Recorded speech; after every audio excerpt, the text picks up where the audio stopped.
আসসালামু আলাইকুম। ১৯৯০ সাল থেকে ২০২১ সাল পর্যন্ত আসা বাংলাদেশ বিষয়াবলীর উপর গুরুত্বপূর্ণ সব প্রশ্ন স্বপ্নের স্কুলের সাথেই আছেন। ঐতিহাসিক রোজ গার্ডেন স্থাপনা যে রাজনৈতিক দলের গঠনের সঙ্গে যুক্ত, সেটি হচ্ছে আওয়ামী লীগ। রোজ গার্ডেন বাংলাদেশের একটি ঐতিহাসিক ভবন। অবিভক্ত বাংলার প্রথম মুখ্যমন্ত্রী হচ্ছেন এ কে ফজলুল হক। অবিভক্ত বাংলার শেষ মুখ্যমন্ত্রী ছিলেন হোসেন শহীদ সোহরাওয়ার্দী। নিম্নোক্ত কে ব্রিটিশ বিরোধী স্বাধীনতা যুদ্ধের নেতা? তিনি হচ্ছেন সূর্য সেন। লর্ড কার্জন কবে কার্জন হলের ভিত্তিপ্রস্তর স্থাপন করেন? ১৯০৪ সালের ১৪ ফেব্রুয়ারি। প্রথম কত সালে বঙ্গভঙ্গ বা বাংলা বিভক্ত হয়? বাংলা বিভক্ত হয় ১৯০৫ সালে। কোন নেতা জমিদারি প্রথা রদে প্রধান ভূমিকা পালন করেন? এ কে ফজলুল হক।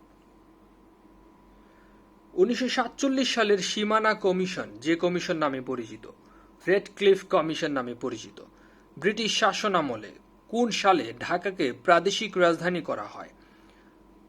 ১৯০৫ সালে। প্রীতিলতা ওয়াদ্দেদার সম্পৃক্ত ছিলেন ব্রিটিশ বিরোধী সন্ত্রাসী আন্দোলনে।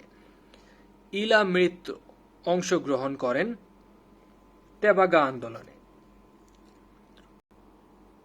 ১৯৪৭ সালে গঠিত বেঙ্গল বাউন্ডারি কমিশনের চেয়ারম্যান ছিলেন সিরিল রেডক্লিফ। ঐতিহাসিক রোজ গার্ডেন ঢাকার কোথায় অবস্থিত? ঢাকার টিকাটুলিতে অবস্থিত। দ্বিজাতি তত্ত্বের ধারণাটি প্রচার করে কে? মুসলিম লীগ। ১৯৪০ সালে লাহোরের রেজুলেশন বা প্রস্তাবের উত্থাপক কে ছিলেন? শেরেবাংলা এ কে ফজলুল হক। বঙ্গভঙ্গের সময় পরিচালিত সন্ত্রাসবাদী আন্দোলনের নেতা কে ছিলেন? অরবিন্দ ঘোষ। বঙ্গভঙ্গের সমর্থনের জন্য বাংলার মুসলমানদের সংগঠিত করেছিলেন নবাব সলিমুল্লাহ। মন্টেগু চ্যামসফোর্ড সংস্কার আইন হয় ১৯১৯ সালে। চাষি খাতক আইন কত সালে পাশ হয়? ১৯৩৯ সালে। ১৪ দফা উত্থাপন করেন জিন্নাহ। পাকিস্তান আন্দোলনের মুখপত্র ছিল দৈনিক আজাদ পত্রিকা। প্রত্যক্ষ সংগ্রাম দিবস ঘোষণা করে মুসলিম লীগ। দ্বিজাতি তত্ত্বের প্রবক্তা কে ছিলেন? মোহাম্মদ আলী জিন্নাহ। কে বাংলার গ্রামে গ্রামে ঘুরে পরনা রেশমি চুরি বঙ্গনারী গান গেয়ে জনগণের মধ্যে স্বদেশী আন্দোলনের পক্ষে তীব্র আবেগ সৃষ্টি করেন? কবি মুকুন্দ দাস। নিষাদ বুদ্ধিমতী তার খাদ্যের তালিকায় পোশাক পরিচ্ছদে সবসময় ব্যবহৃত হয় দেশীয় পণ্য। নিষাদ আমাদের মনে করিয়ে দেয় স্বদেশী আন্দোলন। বেঙ্গল প্যাক্ট কার উদ্যোগে স্বাক্ষরিত হয়? চিত্তরঞ্জন দাশের উদ্যোগে। ভাষা আন্দোলন ভিত্তিক প্রথম পত্রিকার সম্পাদকের নাম হচ্ছেন হাসান হাফিজুর রহমান। ঐতিহাসিক ৬ দফাকে কিসের সাথে তুলনা করা হয়? ম্যাগনা কার্টার সাথে। ১৯৫২ সালের ২১ ফেব্রুয়ারি তারিখে তৎকালীন পাকিস্তানের প্রধানমন্ত্রী ছিলেন খাজা নাজিমুদ্দিন। বাংলা ভাষাকে পাকিস্তান গণপরিষদ কোন তারিখে অন্যতম রাষ্ট্রভাষা হিসেবে স্বীকৃতি দেয়? ৯ মে ১৯৫৪ সাল। সর্বদলীয় কেন্দ্রীয় রাষ্ট্রভাষা সংগ্রাম পরিষদ গঠিত হয় ৩১ জানুয়ারি ১৯৫২ সালে। পাকিস্তানের গণপরিষদে উর্দুর পাশাপাশি বাংলাকে রাষ্ট্রভাষা করার দাবি কে জানিয়েছিলেন? ধীরেন্দ্রনাথ দত্ত। কোন আন্তর্জাতিক সংস্থা ২১ ফেব্রুয়ারিকে আন্তর্জাতিক মাতৃভাষা দিবস হিসেবে ঘোষণা করেছে? ইউনেস্কো। ৬ দফা দাবি কোথায় উত্থাপিত হয়? পাকিস্তানের লাহোরে। ঐতিহাসিক ২১ দফা দাবির প্রথম দাবি ছিল বাংলাকে অন্যতম রাষ্ট্রভাষা করা। পাকিস্তান শাসনতান্ত্রিক পরিষদ এর ধারা বিবরণীতে বাংলা ভাষা ব্যবহারের দাবি প্রথম তুলেছিলেন ধীরেন্দ্রনাথ দত্ত। ১৯৫২ সালের তৎকালীন ভাষা আন্দোলন কিসের জন্ম দিয়েছিল? নতুন জাতীয় চেতনার জন্ম দিয়েছিল। তদানীন্তন পূর্ব পাকিস্তানের স্বায়ত্ত শাসনের জন্য তখনকার বিরোধী দলগুলোর এক সম্মেলনে বঙ্গবন্ধু শেখ মুজিবুর রহমান ৬ দফা দাবি পেশ করেন। ওই সম্মেলন কোথায় অনুষ্ঠিত হয়? লাহোরে অনুষ্ঠিত হয়। পূর্ববঙ্গ জমিদারি দখল এবং প্রজাস্বত্ব আইন প্রণীত হয় 1950 সালে। আমার ভাইয়ের রক্তে রাঙানো 21শে ফেব্রুয়ারি গানের রচয়িতা আব্দুল গাফফার চৌধুরী। আমার ভাইয়ের রক্তে রাঙানো গানটির সুরকার এবং বর্তমান সুরটির পরিচালক হচ্ছেন আলতাফ মাহমুদ। আওয়ামী লীগের ঐতিহাসিক 6 দফার প্রথম দফা ছিল পূর্ব বাংলার প্রাদেশিক স্বায়ত্তশাসন। এখানে রমনার বটমূলে কৃষ্ণচূড়ার নিচে কাঁদতে আসিনি, ফাঁসির দাবি নিয়ে এসেছি। এই কবিতাটি যার রচনা তিনি হচ্ছেন মাহবুবুল আলম চৌধুরী। যুক্তফ্রন্টে 1954 সালে রাজনৈতিক দলের সংখ্যা ছিল 4টি। কোন বছর যুক্তফ্রন্ট প্রাদেশিক নির্বাচনে জয়লাভ করে? 1954 সালে। 1954 সালের যুক্তফ্রন্টের নির্বাচনের পর পূর্ব বাংলার মুখ্যমন্ত্রী হয়েছিলেন একে ফজলুল হক। বাংলাদেশের ইতিহাসে যে ঘটনাটি আগে ঘটেছিল সেটি হচ্ছে আওয়ামী লীগের প্রতিষ্ঠা। কাগমারি সম্মেলন অনুষ্ঠিত হয় সন্তোষে। কাগমারি সম্মেলন অনুষ্ঠিত হয়েছিল 1957 সালে। আওয়ামী মুসলিম লীগের প্রতিষ্ঠাতা সাধারণ সম্পাদক কে ছিলেন? শামসুল হক। আওয়ামী লীগের প্রথম সভাপতি ছিলেন মাওলানা ভাসানী। অবিভক্ত বাংলার দ্বিতীয় মুখ্যমন্ত্রী ছিলেন প্রথম মুখ্যমন্ত্রী ছিলেন একে ফজলুল হক, দ্বিতীয় মুখ্যমন্ত্রী খাজা নাজিমউদ্দিন এবং সর্বশেষ মুখ্যমন্ত্রী হচ্ছেন শহীদ সোহরাওয়ার্দী। তৎকালীন পূর্ব বাংলার আইনসভা অবস্থিত ছিল জগন্নাথ কলেজে। জগন্নাথ কলেজে নয়, ঢাকা বিশ্ববিদ্যালয়ের জগন্নাথ হলে।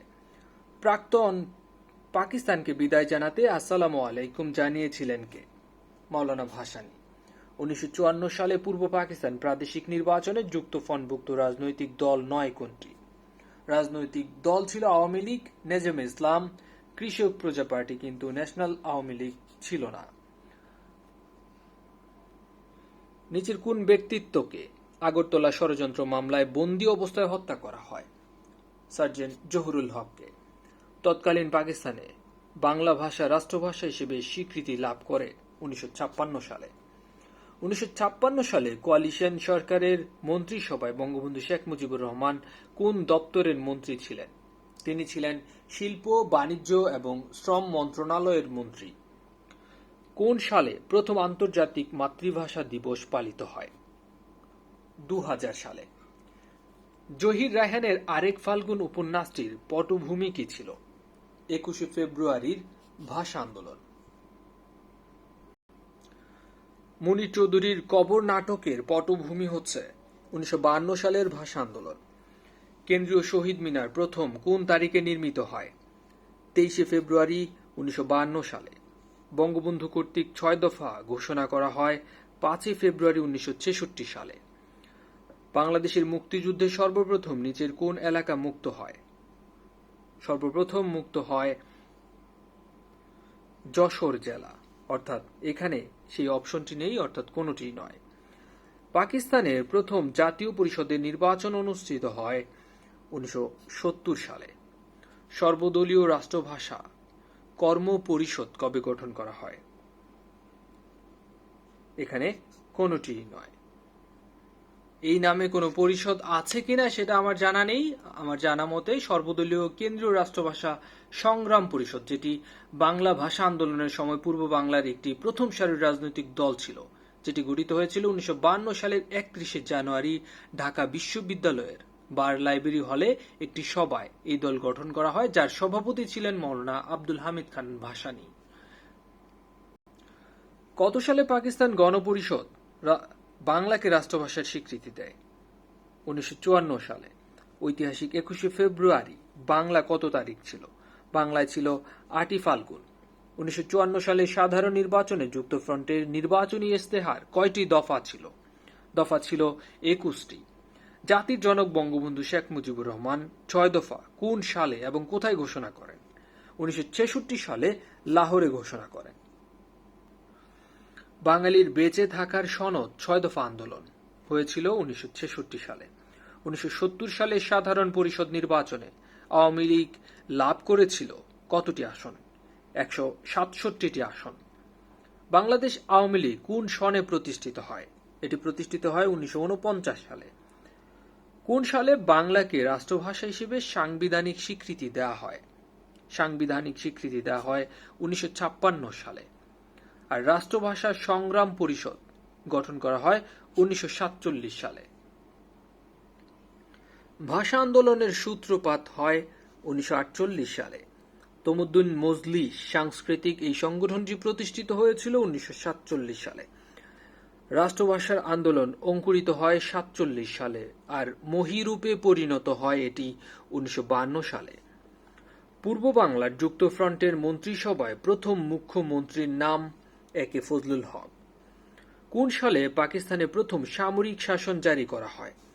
1958 সালে। পাক ভারত দ্বিতীয় যুদ্ধ শুরু হয় কত সালে?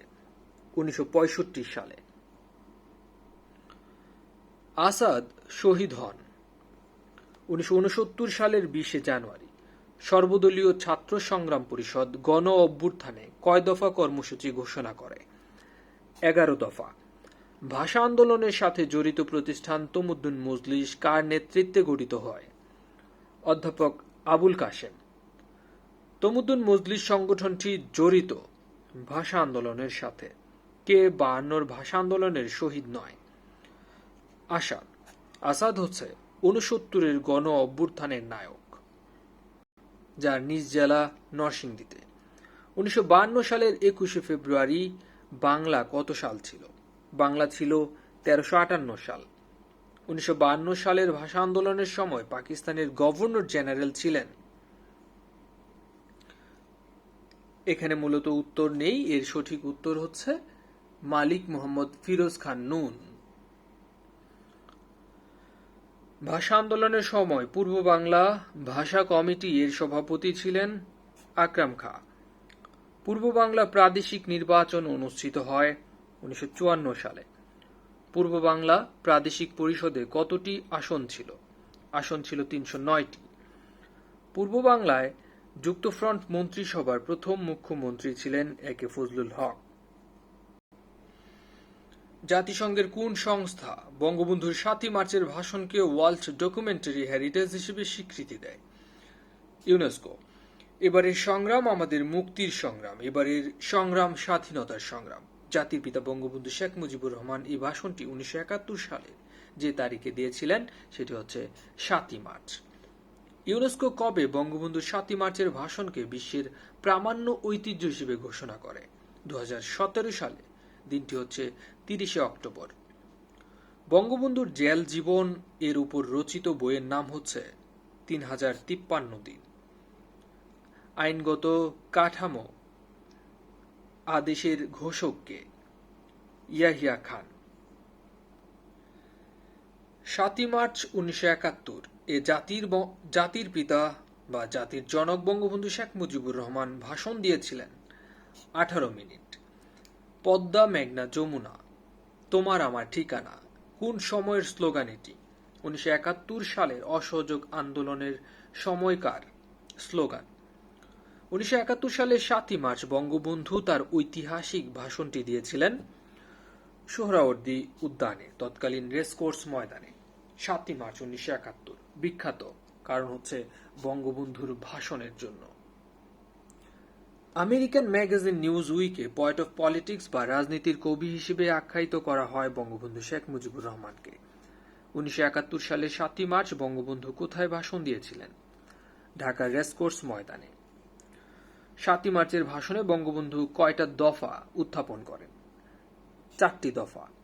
বাংলাদেশের স্বাধীনতার ইস্তেহার পাঠ করা হয় 3রা মার্চ 1971 সালে পল্টন ময়দানে।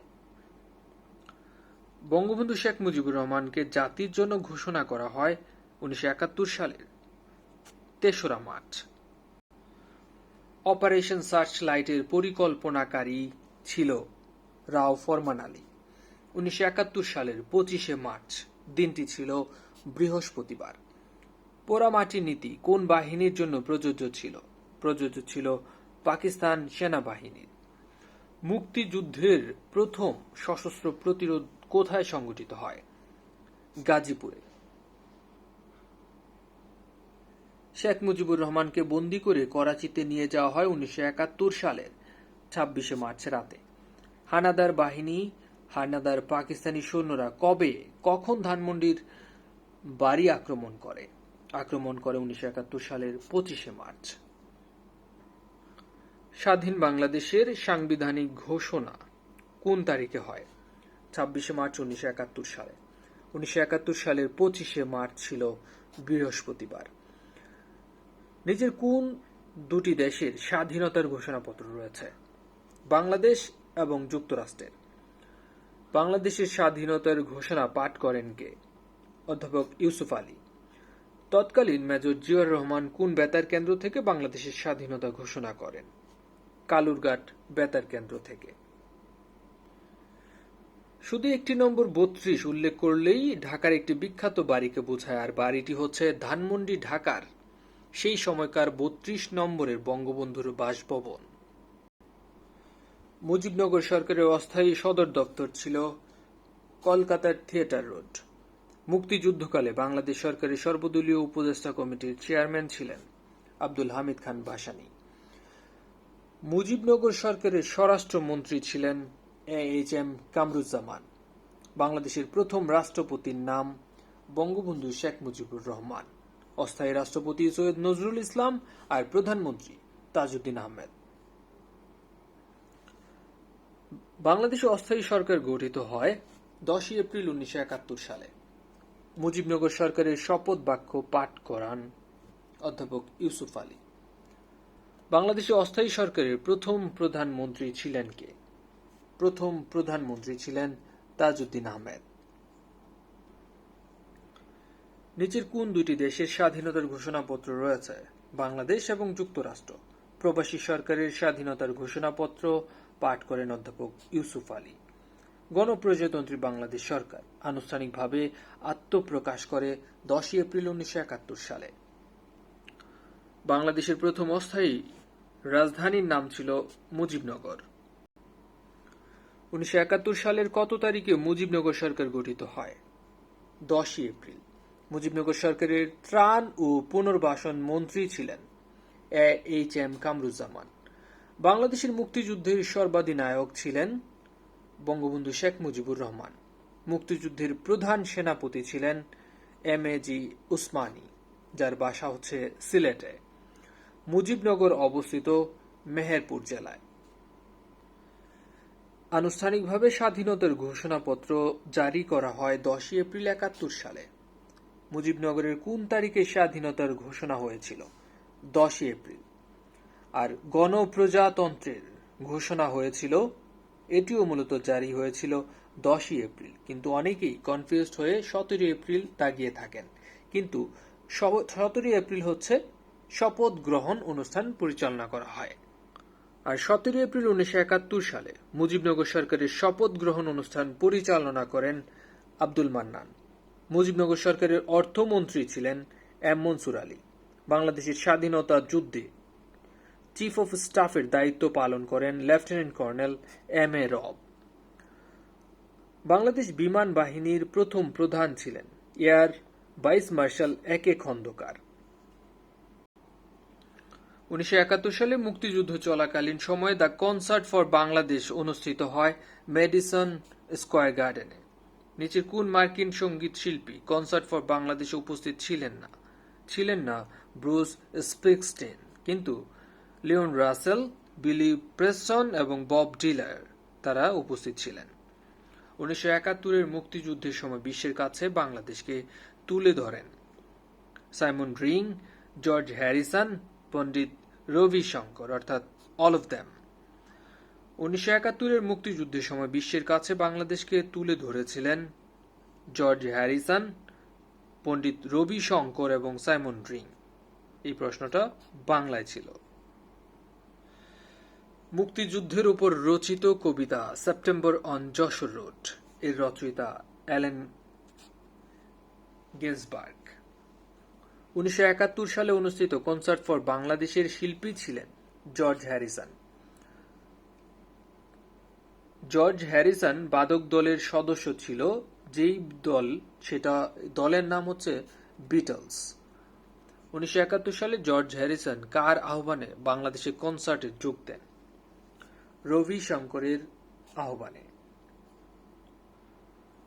কোন বিদেশি সাংবাদিক 1971 সালে পূর্ব পাকিস্তানি বর্বরতার খবর সর্বপ্রথম বহির্বিশ্বে প্রকাশ করেন?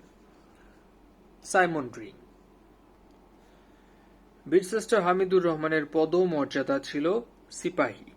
মুক্তিযুদ্ধের সময় ফরিদপুর জেলা কত নং সেক্টরে অন্তর্ভুক্ত ছিল? 2 নং সেক্টরে। ঢাকাও 2 নং সেক্টরে অন্তর্ভুক্ত ছিল।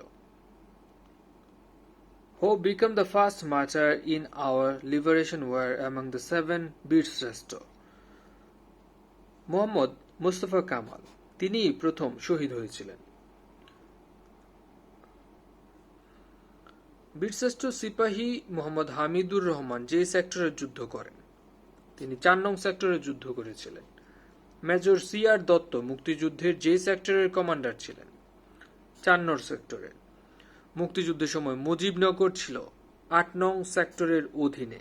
খুবই গুরুত্বপূর্ণ প্রশ্ন। মুক্তিযুদ্ধে সেক্টর 2 এর অধিনায়ক ছিলেন মেজর খালেদ মোশাররফ। 1971 সালের মুক্তিযুদ্ধে বিখ্যাত গেরিলা দল ক্রেক প্লাটন কোন সেক্টরের অধীনে ছিল? 2 নং সেক্টরের অধীনে ছিল। শহীদ মুক্তিযোদ্ধা শাফি ইমাম রমি মুক্তিবাহিনীর কোন গেরিলা দলের সদস্য ছিলেন? ক্রেক প্লাটন। মুজিব বাহিনীর প্রশিক্ষণ হয় মূলত কোথায়? দেরাদুনে। মুজিব বাহিনীর সাথে সংশ্লিষ্ট নয় কোনটি? মুজিব বাহিনীর সাথে সংশ্লিষ্ট নয় শেখ মুজিবুর রহমান। 1971 সালে কোন জেলা পাকিস্তান হানাদার বাহিনীকে বিতাড়িত করে সর্বপ্রথম শত্রুমুক্ত হয়? যশোর জেলা। স্বাধীনতা যুদ্ধের সর্বশেষ শত্রুমুক্ত জেলা হচ্ছে ঢাকা। 1971 সালে মুক্তিযুদ্ধের পর অবৈধ অস্ত্র জমা নেওয়ার অভিযানকে বলা হয় অপারেশন ক্লোজ ডোর। 16 ডিসেম্বর 1971 দিনটি কি বার ছিল? এই দিনটিও ছিল বৃহস্পতিবার। মুক্তিযুদ্ধে যৌথ বাহিনীর কাছে পাক হানাদার বাহিনীর আত্মসমর্পণকারী সৈন্য সংখ্যা ছিল 93,000। বাংলাদেশের মুক্তিযুদ্ধের সময় ভারত বাংলাদেশ যৌথ বাহিনীর অধিনায়ক ছিলেন লেফটেন্যান্ট জেনারেল জগজিৎ সিং অরোরা। স্বাধীনতা যুদ্ধে বাংলাদেশ ভারত মিত্র বাহিনীর কাছে পাকিস্তান সেনাবাহিনী আত্মসমর্পণ করে যে তারিখে? 16 ডিসেম্বর। মুক্তিযুদ্ধের সময় বাংলাদেশের স্বাধীনতা লাভের বিরোধিতা করেছিল জাতিসংঘের নিরাপত্তা পরিষদের 2টি স্থায়ী রাষ্ট্র। রাষ্ট্রগুলো হচ্ছে চীন এবং যুক্তরাষ্ট্র। বাংলাদেশের মুক্তিযুদ্ধের সময় জাতিসংঘের মহাসচিব ছিলেন উথান্ট। কোন তারিখে বিজয় দিবস পালিত হয়? 16 ডিসেম্বর। মুক্তিযুদ্ধে প্রথম সশস্ত্র প্রতিরোধ গড়ে তোলেন ইস্ট বেঙ্গল রেজিমেন্ট।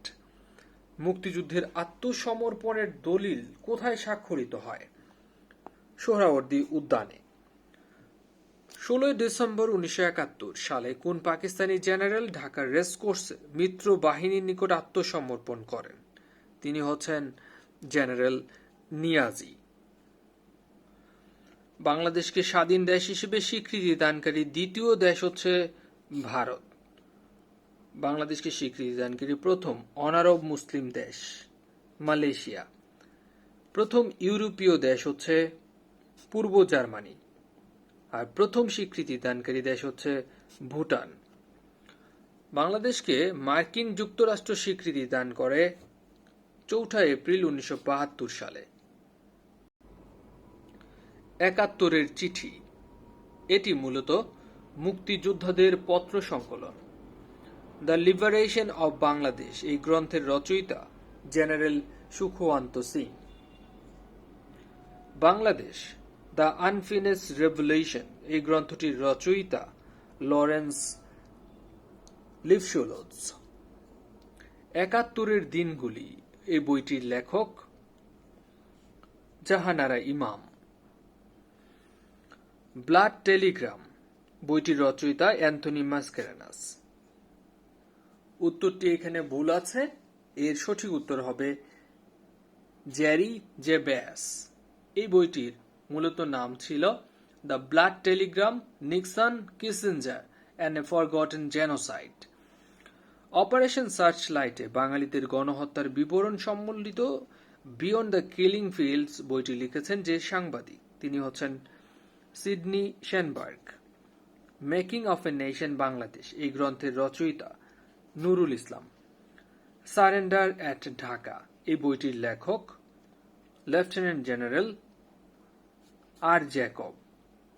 কোনটি মুক্তিযুদ্ধভিত্তিক উপন্যাস? আগুনের পরশমণি। আগুনের পরশমণি চলচ্চিত্রের পরিচালক হুমায়ুন আহমেদ। উপসাগরীয় দেশগুলোর মধ্যে সর্বপ্রথম বাংলাদেশকে স্বীকৃতি দেয় কুয়েত। বাংলাদেশকে স্বীকৃতি প্রদানকারী প্রথম আফ্রিকান দেশ হচ্ছে সেনেগাল। মধ্যপ্রাচ্যের কোন দেশ প্রথম বাংলাদেশকে স্বীকৃতি দেয়? ইরাক। ফ্রান্স বাংলাদেশকে স্বীকৃতি দেয় 1972 সালের 14 ফেব্রুয়ারি। গণচীন বাংলাদেশকে স্বীকৃতি দেয় 1975 সালে। 71-এর যিশু এই নির্মাতা Nasir Uddin Yusuf. Liberation fighters, the art film about liberation war, এটি মূলত এর ডিরেক্টর ছিলেন আলমগীর কবির। বিশিষ্ট মতিউর রহমানের উপর ভিত্তি করে যে ছায়াছবি নির্মিত হয়েছে এর নাম হচ্ছে অস্তিত্বে আমার দেশ। গেরিলা চলচ্চিত্র কার উপন্যাস অবলম্বনে নির্মিত? সৈয়দ শামসুল হকের। রেইনকোট গল্পের মূল প্রতিপাদ্য হচ্ছে মুক্তিযুদ্ধ। বাংলাদেশ এ লিগেসি অফ ব্লাড এই বইটির লেখক অ্যান্থনি মাসকেরনাস। আমার বন্ধু রাশেদ এই চলচ্চিত্রের পরিচালক মোরশেদুল ইসলাম। খেলাঘর চলচ্চিত্রের পরিচালক মোরশেদুল ইসলাম। গণপ্রজাতন্ত্রী বাংলাদেশের মনোগ্রাম যে কয়টা তারকা চিহ্ন রয়েছে? 4টি। জাতীয় ফল কাঁঠাল, জাতীয় খেলা কাবাডি, জাতীয় পশু রয়্যাল বেঙ্গল টাইগার, জাতীয় পাখি দোয়েল। ভাবছেন এত সহজ প্রশ্ন সবগুলোই বিসিএস এ আসা। আর অন্যদিকে নন ক্যাডার এবং অন্যান্য নিয়োগ পরীক্ষার যে প্রশ্নগুলো এখানে দেখাচ্ছি এগুলো 43তম বিসিএস সহ অন্যান্য যে বিসিএস গুলো আসবে ইনশাল্লাহ সবগুলোতে কমন পাওয়ার সমূহ সম্ভাবনা আছে। বাংলাদেশের জাতীয় প্রতীক হচ্ছে শাপলা। বাংলাদেশের জাতীয় বৃক্ষ আম গাছ। বাংলাদেশের জাতীয় উদ্যান সোহরাওয়ার্দী উদ্যান। জাতীয় ফুল শাপলা।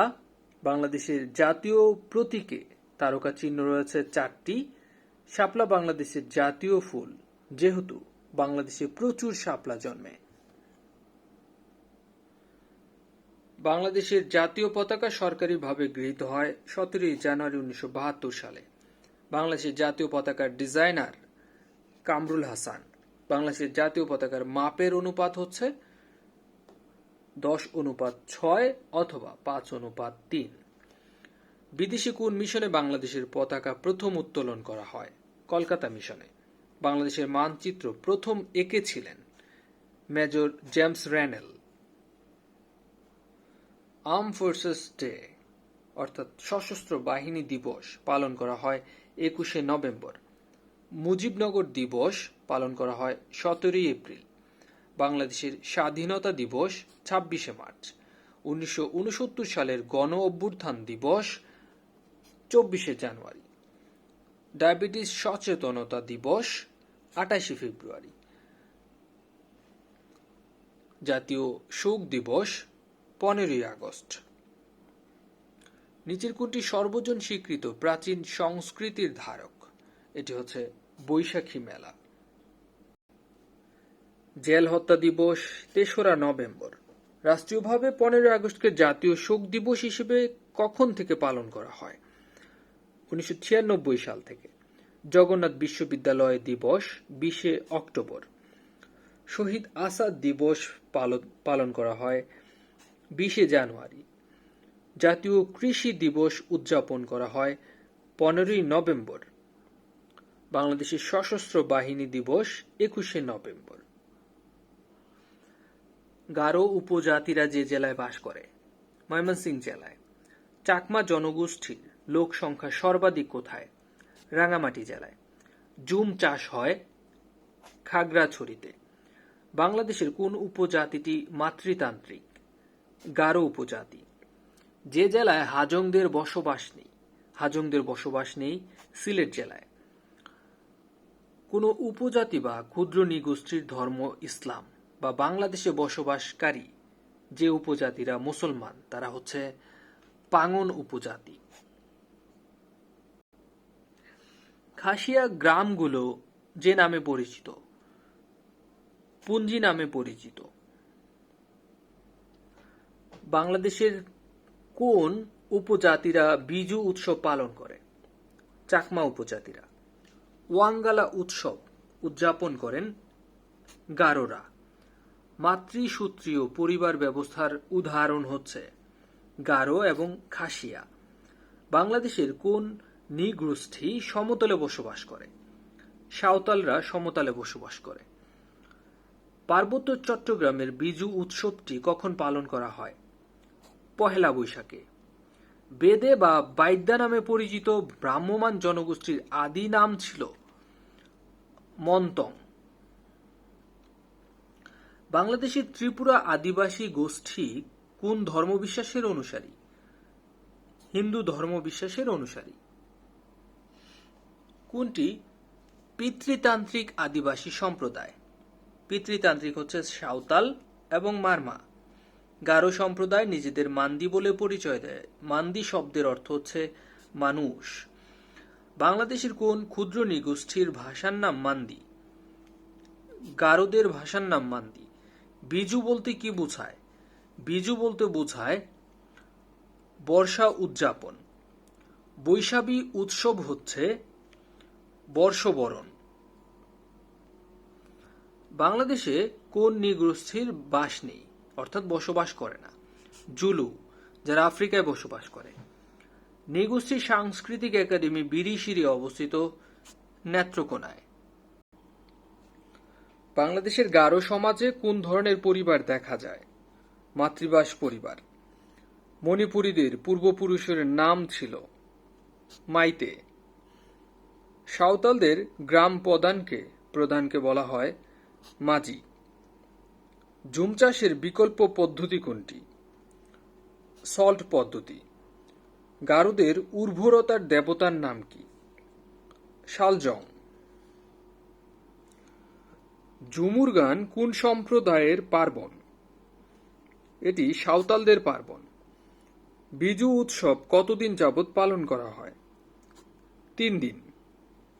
সাদ্রি ভাষায় কথা বলে বাংলাদেশের কোন উপজাতি?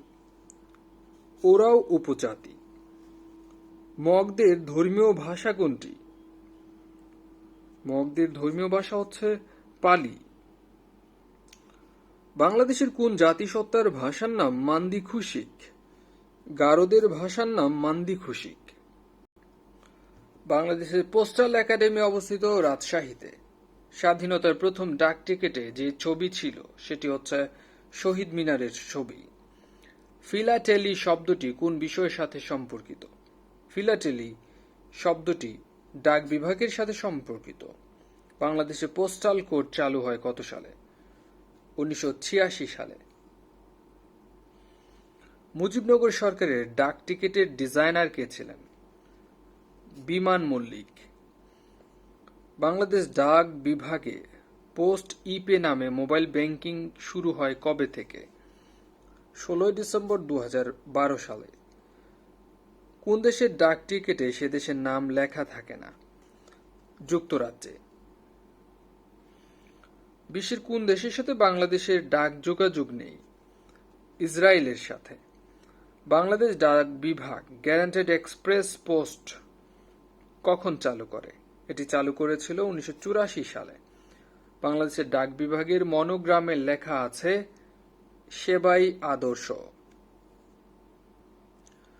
তথ্য প্রযুক্তি খাতের উন্নয়নে দেশে প্রথম হাইটেক পার্ক অবস্থিত গাজীপুর জেলার কালিয়াকৈরে। বাংলাদেশে মোবাইল অপারেটরগণ এখন কোন প্রযুক্তি ব্যবহার করে? জিএসএম। জিএসএম হচ্ছে ওপেন এবং ডিজিটাল সেলুলার টেকনোলজি, যেগুলো ব্যবহার করা হয় মোবাইল ভয়েস এবং ডেটা সার্ভিস ট্রান্সমিট করার জন্য। বায়োমেট্রিক পদ্ধতিতে সিম কার্ড নিবন্ধনে বাংলাদেশ বিশ্বের দ্বিতীয় দেশ। বাংলাদেশে সেলফোন চালু হয়েছিল 1993 সালে। মোবাইল সেট চুরি বা ছিনতাই রোধে কার্যকর পদ্ধতি হচ্ছে জিপিআরএস। জিপিআরএস বলতে বোঝায় general packet radio service. International roaming শব্দটি যার সাথে সম্পর্কিত? এটি মোবাইলের সাথে সম্পর্কিত।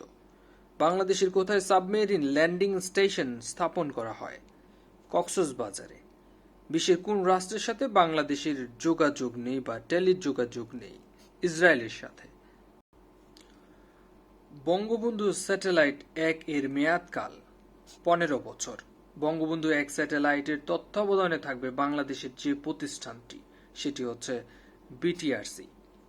বঙ্গবন্ধু 1 স্যাটেলাইট কোন দেশ থেকে উৎক্ষেপণ করা হয়? এটি উৎক্ষেপণ করা হয় যুক্তরাষ্ট্র থেকে। আর এর মাধ্যমে বাংলাদেশ 57তম দেশ হিসেবে এই অভিজাত ক্লাবে যুক্ত হয়েছে। বাংলাদেশের প্রথম ন্যানো স্যাটেলাইট ছিল ব্র্যাক অন্বেষা, আর বাংলাদেশের প্রথম স্যাটেলাইট বঙ্গবন্ধু স্যাটেলাইট 1।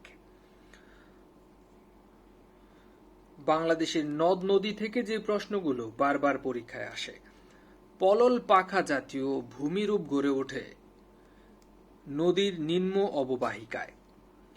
কিসের স্রোতে নদীখাত গভীর হয়ে থাকে?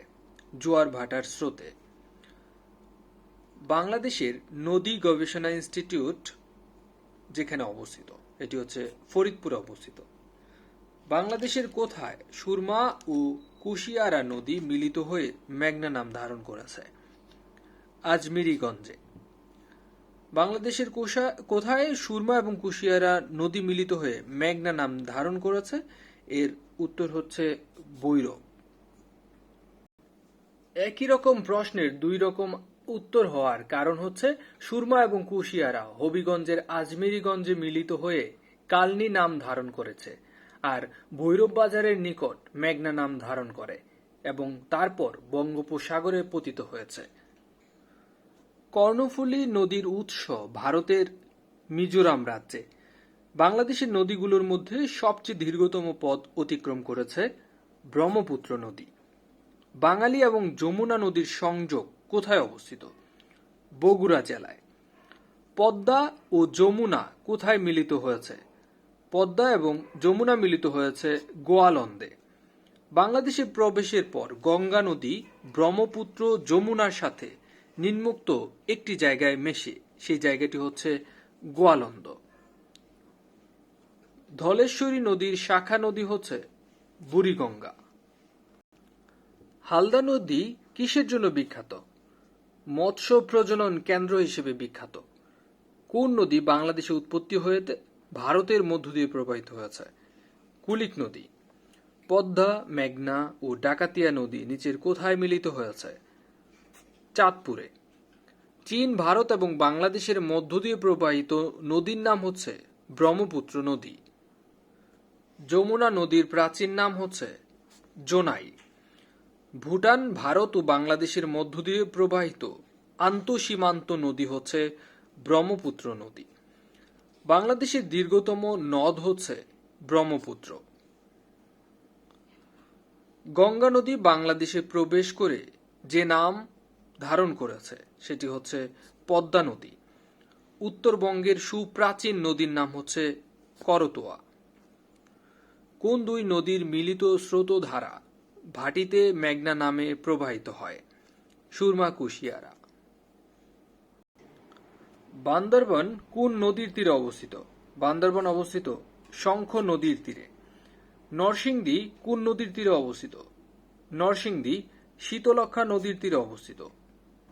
এবং সর্বজন স্বীকৃত এর উত্তর হচ্ছে মেঘনা নদী। নরসিংদী মেঘনা নদীর তীরে অবস্থিত। শেরপুর কোন নদীর তীরে অবস্থিত? শেরপুর কংস নদীর তীরে অবস্থিত। নারায়ণগঞ্জ শীতলক্ষ্যা নদীর তীরে অবস্থিত, মৌলভীবাজার মনু নদীর তীরে অবস্থিত, মেহেরপুর ইছামতি নদীর তীরে অবস্থিত। বাংলাদেশের অন্যতম দুর্যোগ হচ্ছে বন্যা। পাহাড়ি এলাকায় কোন ধরনের বন্যা হয়? আকস্মিক বন্যা। একটি বড় মাপের ভূমিকম্পের পর কি ঘটনার আশঙ্কা থাকে? সুনামির আশঙ্কা থাকে। দুর্যোগ ব্যবস্থাপনা চক্রের কোন স্তরটি ব্যয়বহুল? দীর্ঘস্থায়ী দুর্যোগ প্রশমন। সমুদ্র তলদেশে প্রচণ্ড মাত্রার ভূমিকম্পের কারণে সৃষ্ট সামুদ্রিক ঢেউকে বলা হয় সুনামি। রিক্টার স্কেল দিয়ে মাপা হয় ভূমিকম্পের তীব্রতা। ভূমিকম্পের দেশ হিসেবে পরিচিত জাপান। রূপালী এবং ডেলফোস এগুলো হচ্ছে উন্নত জাতের তুলার নাম। আলুর একটি জাতের নাম হচ্ছে ডায়মন্ড। অগ্নিস্বর কি ধরনের ফসলের উন্নত জাত? কলার উন্নত জাতের নাম হচ্ছে অগ্নিস্বর। বর্ণালী এবং শুভ্র এগুলো হচ্ছে উন্নত জাতের ভুট্টা। সোনালিকা ও আকবর বাংলাদেশের কৃষি ক্ষেত্রে উন্নত জাতের গমের নাম। বাংলাদেশের কৃষিতে দোয়েল হচ্ছে উন্নত জাতের গমের নাম। বলাকা এবং দোয়েল উন্নত জাতের গম শস্য। ইরাটম হচ্ছে উন্নত জাতের ধানের নাম। অগ্নিস্বর, কানাইবাসী, মোহনবাসী, বীরজবা এগুলো হচ্ছে কলার নাম। বাংলাদেশ পরমাণু কৃষি গবেষণা ইনস্টিটিউট অবস্থিত ময়মনসিংহে। বাংলাদেশ কৃষি উন্নয়ন কর্পোরেশন প্রতিষ্ঠিত হয় 1961 সালে। বাংলাদেশের বৃহত্তম কৃষি উদ্যান এটি অবস্থিত গাজীপুরে। বিএডিসি এর কাজ হচ্ছে কৃষি উন্নয়ন। ধান গবেষণা ইনস্টিটিউটের সংক্ষিপ্ত নাম হচ্ছে BRRI, Bangladesh rice research institute. আর বিএডিসি এর পূর্ণরূপ হচ্ছে বাংলাদেশ এগ্রিকালচারাল ডেভেলপমেন্ট কর্পোরেশন। সুন্দরবনের কত শতাংশ বাংলাদেশের ভৌগোলিক সীমার মধ্যে পড়ে? 62%। সুন্দরবনে বাঘ গণনায় ব্যবহৃত হয় পাগ মার্ক পদ্ধতি, অর্থাৎ পায়ের ছাপ। এখন বর্তমানে ভিডিও ট্র্যাপিং পদ্ধতিতে বাঘ গণনা করা হচ্ছে।